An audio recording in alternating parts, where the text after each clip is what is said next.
মানুষ অপরাজয় নয়, বারবার ইতিহাস সেটা আমাদেরকে মনে করিয়ে দেয়। পৃথিবীর ইতিহাসের সবচেয়ে অসংগঠিত সেনানায়ক তথা রাষ্ট্রনায়ক নেপোলিয়ন বোনাপার্টকেও হার মানতে স্বীকার করতে হয়েছিল, মেনে নিতে হয়েছে পরাজয়। প্রবল পরাক্রমশালী থেকে হয়ে উঠেছে নির্বাসিত এক নিবৃত্তি। ওয়াটারলু আজও বহন করছে সেই পরাজয়ের স্মৃতি।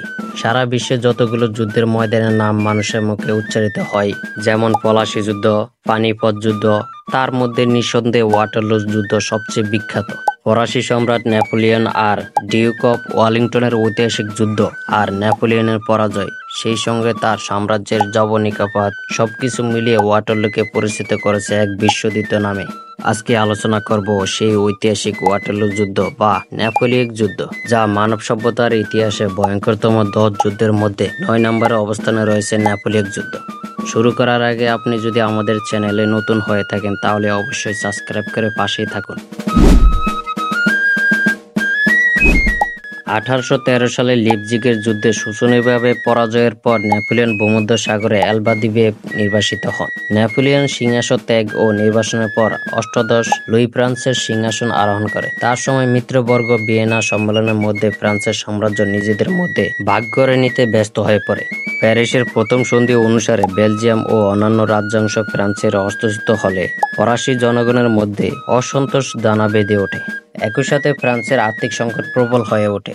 এই অবস্থায় নেপোলিয়ন এলবা দ্বীপ থেকে পালিয়ে ফ্রান্সের কানের নগরে আগমন করে এবং 1815 সালে প্যারিস নগরে প্রবেশ করে ফ্রান্সের শাসনকর্তা হিসেবে গ্রহণ করে। সম্রাট নেপোলিয়নের প্রবর্তনের মিত্রপক্ষের জন্য হুমকি স্বরূপ ছিল। 1815 সালে ব্রিটেন, রাশিয়া, প্রাশিয়া, অস্ট্রিয়া নতুন আক্রমণাত্মক চুক্তিতে আবদ্ধ হয়ে নেপোলিয়নকে উৎখাতের পদক্ষেপ নিলে ওয়াটারলু যুদ্ধ সংঘটিত হয়।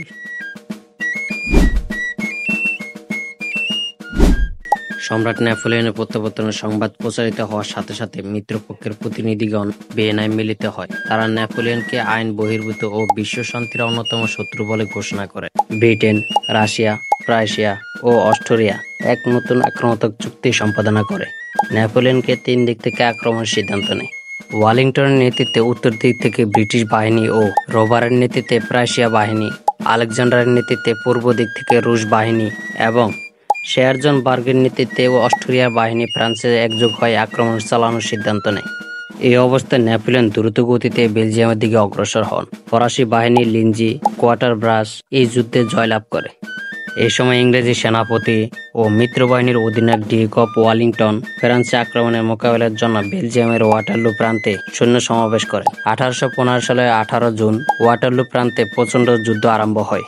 প্রথম দিক থেকে নেপোলিয়ন সাফল্যের পরিচয় দিলেও প্রাশিয়ার সেনাবাহিনীর অধিনায়ক বুকার সৈন্য সহ ডিউক অফ ওয়েলিংটনের সাথে যোগ দিলে যুদ্ধের মোড় ঘুরে যায় এবং সম্মিলিত বাহিনীর নিকট নেপোলিয়ন শোচনীয়ভাবে পরাজিত হন।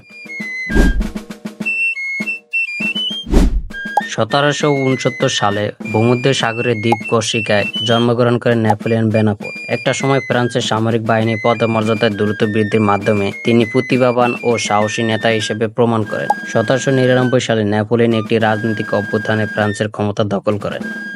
সেই সময় তাকে ফ্রান্সের কানসাল ও রাষ্ট্রদূত উপাধি দেওয়া হয়। একই সাথে তিনি ফ্রান্সের শীর্ষস্থানীয় রাজনৈতিক ব্যক্তিত্ব হিসেবে আবির্ভূত হন। 1804 সালে জমকালো অনুষ্ঠানের মধ্য দিয়ে নেপোলিয়ন ফ্রান্সের সম্রাট হন। নেপোলিয়নের অধীনে ফ্রান্সের ইউরোপীয় জাতি বিভিন্ন জোটের বিরুদ্ধে কয়েকটি যুদ্ধ সফল হয় এবং ফরাসি সাম্রাজ্য ও পশ্চিম ইউরোপের মধ্যে সম্প্রসারণ করেন। 1812 সালে নেপোলিয়ন রাশিয়ার একটি ধ্বংসাত্মক আক্রমণের নেতৃত্ব দেন, যেখানে তার সেনাবাহিনী পিছু হটতে বাধ্য হয় এবং ব্যাপক হতাহতের শিকার হয়। একই সময়ে ব্রিটিশদের সহায়তায় স্প্যানিশ এবং পর্তুগিজরা উপদ্বীপের যুদ্ধে আইবেরিয়ান উপদ্বীপে থেকে নেপোলিয়নের বাহিনীকে তাড়িয়ে দেয়। 1813 সালে লিপজিগের যুদ্ধে, যা জাতিসংঘের যুদ্ধ নামে পরিচিত ছিল, নেপোলিয়নের সেনাবাহিনী অস্ট্রিয়ান, প্রুশিয়ান, রাশিয়ান এবং সুইডিশদের সৈন্যদের একটি জোটের কাছে পরাজিত হয়। 1814 সালে নেপোলিয়ন ফ্রান্সে এসে দেখতে পান জোট বাহিনী প্যারিস দখল করে ফেলেছে। 1814 সালে 6 এপ্রিল নেপোলিয়ন সিংহাসন ত্যাগ করতে বাধ্য হন।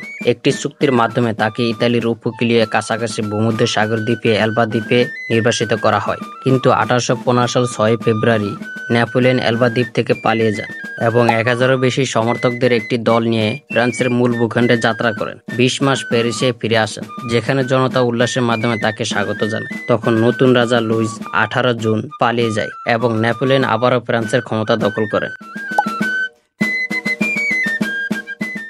ফ্রান্সের নেপোলিয়ন ফিরে আসার পর মিত্রদের একটি জোট অস্ট্রিয়ান, ব্রিটিশ, প্রুশিয়ান এবং রাশিয়ানরা ফরাসি সম্রাটের বিরুদ্ধে যুদ্ধের প্রস্তুতি নিতে শুরু করেন। নেপোলিয়ন একটি নতুন সেনাবাহিনী গড়ে তোলেন এবং তার বিরুদ্ধে মিত্র বাহিনীর ঐক্যবদ্ধ আক্রমণ চালানোর পরিচালনার আগে মিত্র বাহিনীকে একের পর এক আক্রমণ করার পরিকল্পনা করেন। 1815 সালের জুন মাসে নেপোলিয়নের বাহিনী বেলজিয়ামের দিকে অগ্রসর হয়। 16 জন লিগনির যুদ্ধে নেপোলিয়ন বেনাপোর্টের নেতৃত্বে পুরো এশিয়ান পরাজিত করেন। তবে ফরাসিরা সম্পূর্ণভাবে পুরো এশিয়া সেনাবাহিনীকে ধ্বংস করতে পারেনি।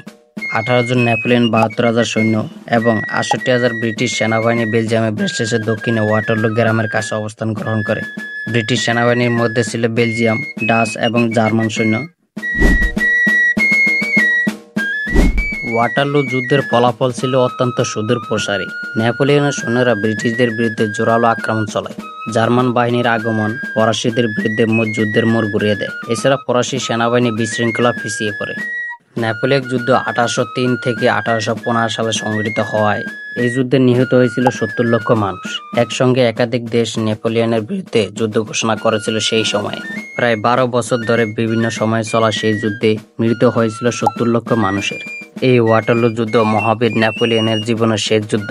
এই যুদ্ধে পরাজয়ের ফলে তার চূড়ান্ত পতন ঘটে। ওয়াটারলু যুদ্ধে পরাজিত হয়ে নেপোলিয়ন পালানোর চেষ্টায় বেলজিয়ামে অভিযানের সময় নেপোলিয়ন ক্লান্ত ও দুর্বল স্বাস্থ্যের কারণে কৌশলগত অনেক ভুল করেন এবং সিদ্ধান্তহীনভাবে কাজ করে। ফলে ওয়াটারলু যুদ্ধে নেপোলিয়ন বাজেভাবে পরাজিত হন এবং এই যুদ্ধের মাধ্যমে নেপোলিয়নের সামরিক ক্যারিয়ারের সমাপ্তি ঘটে।